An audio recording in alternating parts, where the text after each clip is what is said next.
Safe schools is another area of recent discussion. The lack of equity in one aspect of social life, such as public schools, has consequences for inequity in other aspects of life. For example, in the case of school closings, neighborhoods are abandoned. Blight takes over the closed buildings, and surrounding shops lose their customer base and also close. This leads to problems of vagrancy. Housing values plummet, and an urban wasteland results. When the Chicago Public School Board voted to close 7 schools labeled chronic failures, the affected neighborhoods erupted. The school board justifies its decision by claiming that these schools had not been serving students well for many years. The Reverend Jesse Jackson declared that the closings had a disproportionate impact on African American communities, and the action reflected an apartheid educational system. Glazier et al. Proffered an optimistic finding, however. They studied public perceptions of social equity and concluded that when citizens understand the root cause of a disadvantage, they are willing to pay more taxes if doing so will address core social inequities. In other words, social equity resonates with American values in a way that terms such as social welfare does not.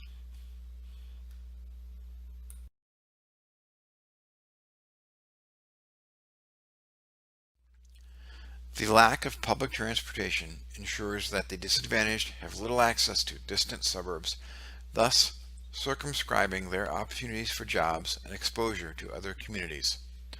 Through the social equity lens, it is clear that the public provision of highways for vehicles, but not the provision of light rail and buses, advantages one set of citizens over others.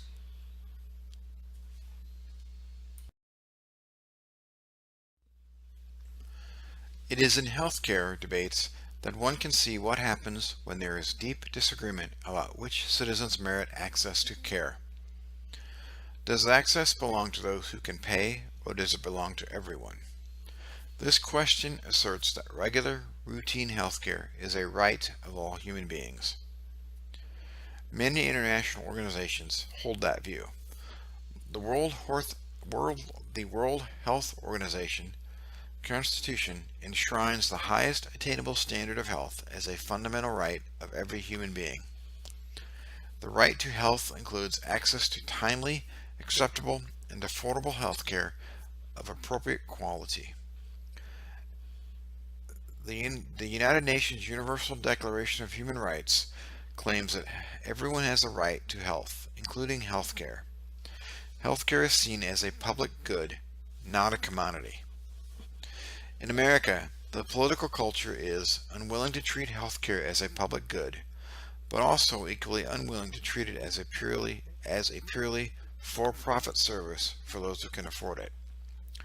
The social equity lens allows policymakers to debate the issue in terms of how access can be ensured in a fair and just manner. However, it is important to remember that access to healthcare does not in any way guarantee a healthier citizenry or a change in lifestyle necessary to improve overall health.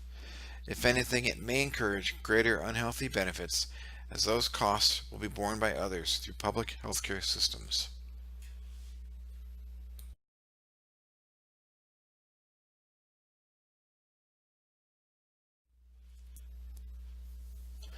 There are a variety of environmental issues that benefit from the social equity lens.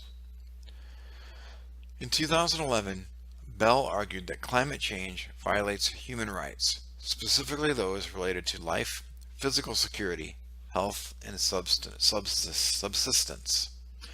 Framing the solution as one of social equity, he argued that there must be protections for current and future persons' basic rights from the effects of human-caused climate change.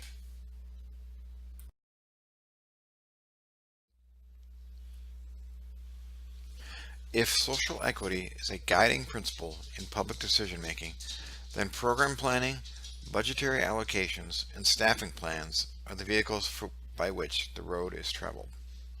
For example, when intergovernmental equity is a priority, pay-as-you-go plans predominate. When the next generation is ignored, bonds are let such that the next generation will inherit the debt.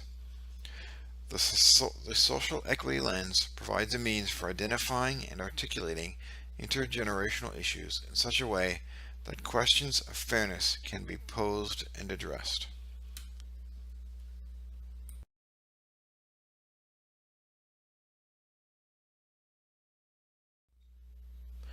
Human trafficking is a social equity concern on the global level.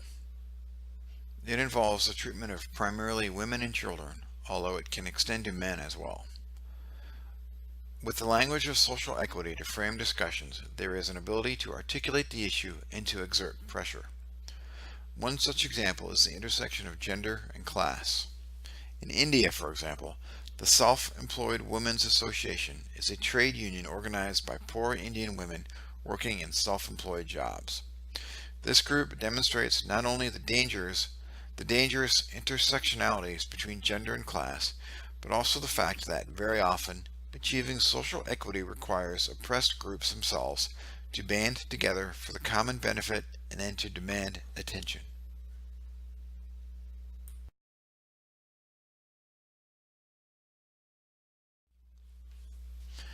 It is convenient that social equity goals lend themselves to quantification because it legitimizes them in administrative processes. When equity outcomes are measured with the same gravitas as other operations, such as the number of cases processed, or the number of students graduated, or the number of home loans issued, this positions equity as an essential component of public performance.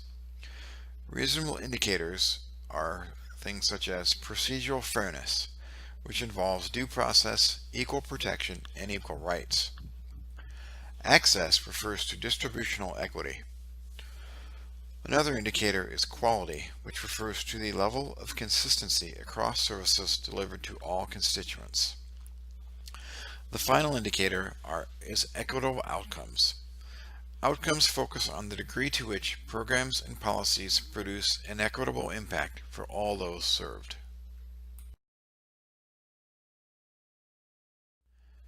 Demographic distinctions and access to public programs are not the only focus for the social equity lens. As the middle class erodes and political preferences become more polarized, the advantaged and the disadvantaged vote for opposite purposes. For example, school reformers have imposed standardization that has resulted in schools failing to meet the learning needs of the poor and minorities, but doing well for the college-bound. There is increasing interdependence among people around the world, drawing more attention to social equity in terms of human rights. Economic policy, environmental policy, and immigration policy have effects beyond national borders and beyond generations.